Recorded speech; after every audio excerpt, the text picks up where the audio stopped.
Video और advocate Subodh Gupta के channel का उद्देश्य समाज में कानून की जागृति पैदा करना है। यह वीडियो न तो कोई विज्ञापन है और न ही प्रत्यक्ष या अप्रत्यक्ष रूप से कोई आमंत्रण। वीडियो में कही गई बात कानूनी सलाह नहीं है और न ही एडवोकेट सुबोध गुप्ता इसकी पूर्ण सत्यता और प्रामाणिकता का दावा करते हैं। यह वीडियो अगर शिक्षाप्रद लगे तो लाइक, सब्सक्राइब और शेयर करना मत भूलें।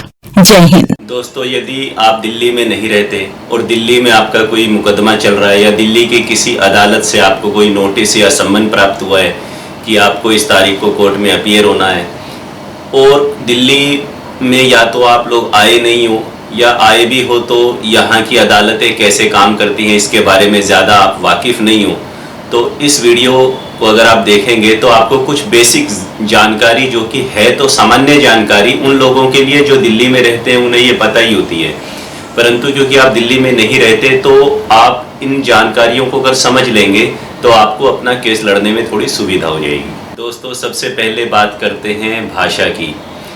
जो दिल्ली की जिला अदालतें हैं, जिला एवं सत्र न्यायालय कहते हैं जिसे, डिस्ट्रिक्ट एंड सेशन कोर्ट्स कहते हैं जिसे, तो दिल्ली हालांकि यूनियन टेरिटरी है पर इसे एडमिनिस्ट्रेटिव पर्पज से कई जिलों में बांटा गया है, कई डिस्ट्रिक्ट में बांटा गया है और यहाँ पर कई जिला अदालतें हैं।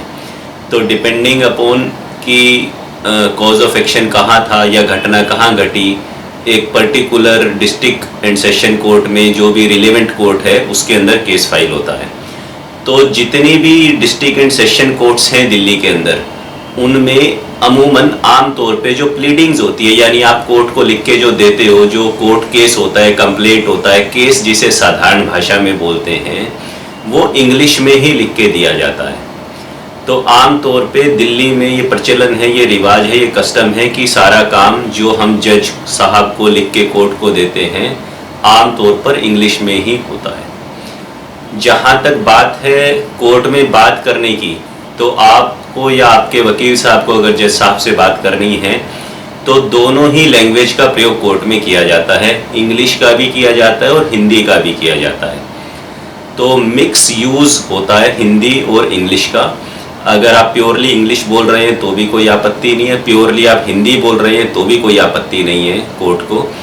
परंतु ये ज़रूर ध्यान रखिएगा कि हो सकता है जो अपोजिट वकील हो वो प्योरली इंग्लिश बोल रहा हो और आपको अगर प्योर इंग्लिश समझ में नहीं आ रही है या आपके वकील साहब को प्योर इंग्लिश समझ में नहीं आ रही है तो फिर दिक्कत हो सकती है। सेकंड पॉइंट जो आपको समझना चाहिए दिल्ली की डिस्ट्रिक्ट एंड सेशन कोर्ट्स के बारे में, यहाँ पर आम तौर पे पंक्चुअलिटी फॉलो होती है।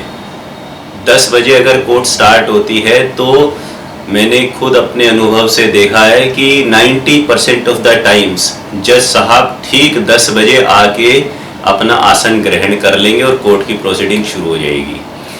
तो कुछ केसेस में 9:15 बजे तक आ जाते हैं, बहुत ही कुछ लेट हो गए तो 10:30 बजे तक जज साहब बैठ जाते हैं। तो आम तौर पे जो दिल्ली की कोर्ट्स हैं वो पंक्चुअल होती हैं, टाइम से शुरू होती हैं। तो अगर आपका कोई मैटर दिल्ली की किसी भी डिस्ट्रिक्ट एंड सेशन कोर्ट में लगा है तो आप ये मान के चलना कि 10 बजे कोर्ट की कार्रवाई शुरू हो जाएगी।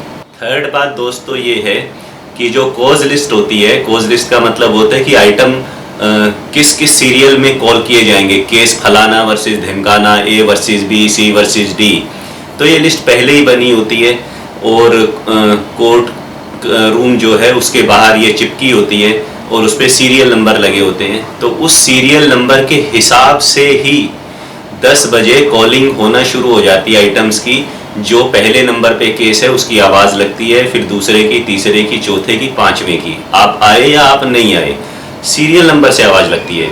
क्योंकि कुछ राज्यों में मैंने देखा है, हरियाणा में देखा है मैंने, ऐसा उत्तर प्रदेश में देखा है कि सीरियल नंबर से वो आवाज़ नहीं लगाते। दोनों पक्षों के वकील जब एक साथ इकट्ठे हो जाते हैं तो वो कोर्ट में चले जाते हैं और कहते हैं जनाब हमारा आइटम नंबर 17 है फॉर एग्जांपल, तो आप हमें सुन लें। तो जज साहब रेंडमली उसको सुन लेते हैं कि चलो दोनों पार्टियों के वकील है, सुन लेता हूँ।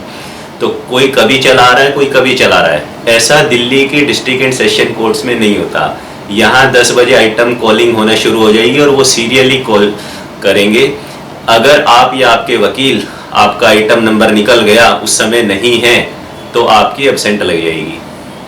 जब तक कि आपने ऐसा कोई प्रोविज़न ना किया हो कि आपके वकील साहब ने अपना कोई जूनियर या कोई प्रॉक्सी काउंसल कोई दूसरा व्यक्ति को कोर्ट में ना भेज दिया हो 10 बजे कि मैं आने में लेट हो जाऊंगा, हम आने में लेट हो जाएंगे, जज साहब जब इस मैटर की आवाज़ लगाएं तो ऑनरेबल कोर्ट से प्रार्थना करके पास ओवर ले लेना। ये एक शब्द है जो आपको सीख लेना चाहिए।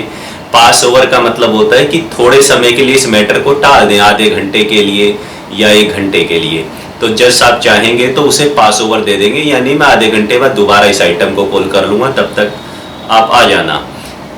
और कई बार जज वो उनकी इच्छा होती है, आमतौर पे जो क्रिमिनल कोर्ट्स होती हैं वो रिकॉलिंग भी करती हैं। रिकॉलिंग का मतलब होता है कि मान लो 15 आइटम एक दिन में लगे हुए, 15 के 15 कर लिए जज साहब ने, उसके बाद जो जो लोग अपीयर नहीं हुए थे तो उन लोगों की उन आइटम्स की दोबारा से भी आवाज़ लगा दी जाती है, ताकि अगर कोई है तो फिर भी उसकी सुनवाई हो सके। तो आपको ये भी ध्यान रखना है कि ये सीरियली कॉलिंग होगी, इसलिए आप टाइम पे पहुँचे, अपने सीरियल से पहले वहाँ पहुँच जाएं तो आपके लिए बेहतर रहेगा। दोस्तों, 4th पॉइंट जानकारी का ये है कि दिल्ली की जो कोर्ट्स हैं, डिस्ट्रिक्ट एंड सेशन कोर्ट्स, उनमें एक फैसिलिटेशन सेंटर बना होता है, सुविधा केंद्र, या सरल भाषा में आप उसे पूछताछ केंद्र कह सकते हो।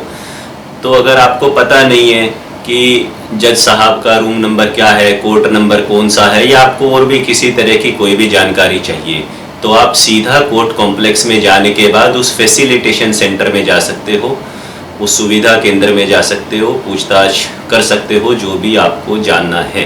दोस्तों, 5वीं बात ये है कि दिल्ली की जो अदालतें हैं, ज़्यादातर अदालतें जो ऑर्डर्स हैं आपके केस के वो ऑनलाइन अपलोड कर देती हैं। तो आप ई कोर्ट सर्विसेज ऐप को डाउनलोड कर सकते हो और उन ऑर्डर्स को चेक कर सकते हो। हाँ, कुछ कॉन्फिडेंशियल मैटर्स में या मैट्रिमोनियल मैटर्स में कई बार ऑर्डर अपलोड नहीं होते, और कुछ अदालतें ऑर्डर अपलोड नहीं होती पर ब्रीफ में लिख देती है कि प्रोसीडिंग्स क्या हुई और नेक्स्ट तारीख क्या लगी है, तो आप वहाँ से चेक कर सकते हो। इसके अलावा ये सारी जानकारी आप जो दिल्ली डिस्ट्रिक्ट सर्विसेज की वेबसाइट है ऑफिशियल, वहाँ जाके भी आप चेक कर सकते हो।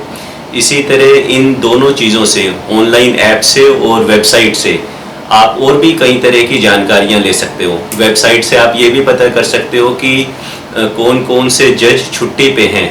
तो आप अगर दूर से आ रहे हैं कहीं से दिल्ली में अपना केस लड़ने, तो कोशिश करो कि पहले दिन वेबसाइट पे चेक कर लो कि जज साहब कहीं छुट्टी पे तो नहीं है, लीव पे तो नहीं है, नहीं तो आपका आना जाना बेकार हो जाएगा।